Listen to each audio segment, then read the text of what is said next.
அண்மை காலங்களாக இந்திய அரசியலில் ஆட்சி கவிழ்ப்பு, கவர்னருடைய நடவடிக்கைகள் குறித்து பெரும் பரபரப்பு ஏற்படுத்தியிருக்கக்கூடிய இந்த சூழ்நிலையில் கர்நாடகாவில் ஆட்சி கவிழ்க்க பாரதிய ஜனதா சதி என்கின்ற செய்தியோடு பெங்களூரில் திடீரென குவிந்திருக்கக்கூடிய காங்கிரஸ் தலைகள் மிக பெரும் பரபரப்பை ஏற்படுத்தியிருக்கிறார்கள். அதாவது கர்நாடக முதல்வர் சித்தராமையா தலைமையிலான ஆட்சியை கவிழ்க்க அந்த மாநிலத்தினுடைய ஆளுநர் தவர்சந்த் கேலட் மூலம் சதி நடப்பதாக திடீரென பெங்களூரில் காங்கிரசினுடைய மேலிட தலைவர்கள் ஆலோசனை நடத்தியது தான் தற்போது மிகப்பெரிய பரபரப்பை ஏற்படுத்தியிருக்கிறது.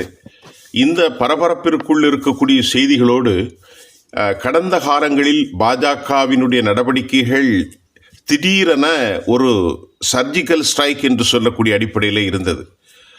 எந்த நேரமும் மாநிலத்தினுடைய ஆளுநர்களை வைத்து அவர்கள் எடுக்கக்கூடிய நடவடிக்கைகள், திடீரென ஒரு ஆட்சியிலே பங்கு வைத்திருக்கக்கூடிய லெஜிஸ்லேட்டிவ் எம்எல்ஏக்களும் அவர்களோடு சேர்ந்த இலாக்காவினுடைய மூத்த அமைச்சர்களும் கூட வெளியேறி மாற்று கட்சிக்கு ஆதரவு கொடுப்பதெல்லாம் நாம் மகாராஷ்டிராவிலே பார்த்தோம். மற்ற மாநிலங்களிலும் இது நடந்துதான் இருக்கின்றது. அந்த அடிப்படையிலே தான் பெங்களூரில் காங்கிரஸ் கட்சியினுடைய தலைவர்கள் கூடியது தான் தற்போது பெரும் பரபரப்பை ஏற்படுத்தியிருக்கிறது. மக்கள் நலத்திட்டங்களை செயல்படுத்தும் முதல்வர் சித்தராமையாவை ஊழல்வாதி போல் சித்தரிக்கிறது பாரதிய ஜனதா எனவும் காங்கிரசினுடைய மூத்த தலைவர்கள் குற்றம் சாட்டியிருக்கிறார்கள். கர்நாடகாவினுடைய முதல்வராக இருக்கும் சித்தராமையா மனைவிக்கு மைசூர் நகர்ப்புற மேம்பாட்டு வாரியம் 14 வீட்டு மனைகளை ஒதுக்கியது. இந்த வீட்டு மனைகள் சட்டவிரோதமாக ஒதுக்கப்பட்டதாகத்தான் பாஜக குற்றம் சாட்டியது. இது தொடர்பாக மாநிலத்தினுடைய ஆளுநர் தாவர்சந்த் கேலட்டிடம் பாஜக நிர்வாகிகள் கடுமையான புகாரை கொடுத்திருந்தார்கள். இதுபோல முதல்வர் சித்தராமையாவுக்கு எதிராக வழக்கு தொடர சமூக ஆர்வலர் TJ ஆப்ரஹாம் ஆளுநர் கேலட்டிடம் அனுமதி கோரியிருந்தார். இந்த நிலையில் முதல்வர் சித்தராமையா தம்மீதான ஊழல் புகார்கள் குறித்து விளக்கம் தர வேண்டும் என ஆளுநர் கேலட் நோட்டீஸ் அனுப்பினார்.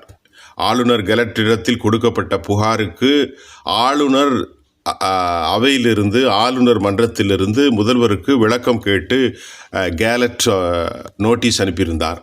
ஆளுநரின் இந்த நோட்டீஸுக்கு கர்நாடக அமைச்சரவை கூடி கடுமையான கண்டனத்தை தெரிவித்தது. ஆளுநர் தமது நோட்டீஸை திரும்பப் பெறவும் கர்நாடக அமைச்சரவை மிக கடுமையாக வலியுறுத்தியது. இன்னொரு பக்கம் முதல்வர் திரு சித்தராமையா பதவி விலக வலியுறுத்தி பெங்களூரில் இருந்து மைசூர் நோக்கி பாரதிய ஜனதா தலைவர்கள் பாத யாத்திரா சென்று கொண்டிருக்கின்றனர். மைசூரில் வரும் 10ஆம் தேதி பாஜகவினுடன் JDS கட்சிகள் இணைந்து பிரமாண்டமான போராட்டம் நடத்தவும் உள்ளார்கள். இந்த பின்னணியில்தான் பெங்களூரில் நேற்று காங்கிரஸினுடைய மேலிட தலைவர்களான ரன்தீப் சிங் சுர்ஜேவாலா, KC வேணுகோபால் உள்ளிட்டோர் முதல்வர் சித்தராமையா, துணை முதல்வர் DK சிவகுமார் உள்ளிட்ட கர்நாடகா காங்கிரஸ் தலைவர்களோடு ஆலோசனை நடத்தினார். முதல்வர் சித்தராமையா இல்லத்தில் இந்த ஆலோசனை தீவிரமாக நடைபெற்றது. இந்த ஆலோசனை கூட்டத்துக்கு பின்னர் செய்தியாளர்களிடம் பேசிய காங்கிரசினுடைய பொதுச் செயலாளர் KC வேணுகோபால், முதல்வர் சித்தராமையா நேர்மையானவர், அவரை ஊழல்வாதியாக சித்தரிக்கிறது பாஜக. கர்நாடகாவில் பாரதிய ஜனதா ஆட்சியை கவிழ்க்க அதே நேரத்தில் ஆளுநர் மூலமாக பாரதிய ஜனதா பல்வேறு வழிகளில் அவரை ஆயுதமாக பயன்படுத்துகின்றது.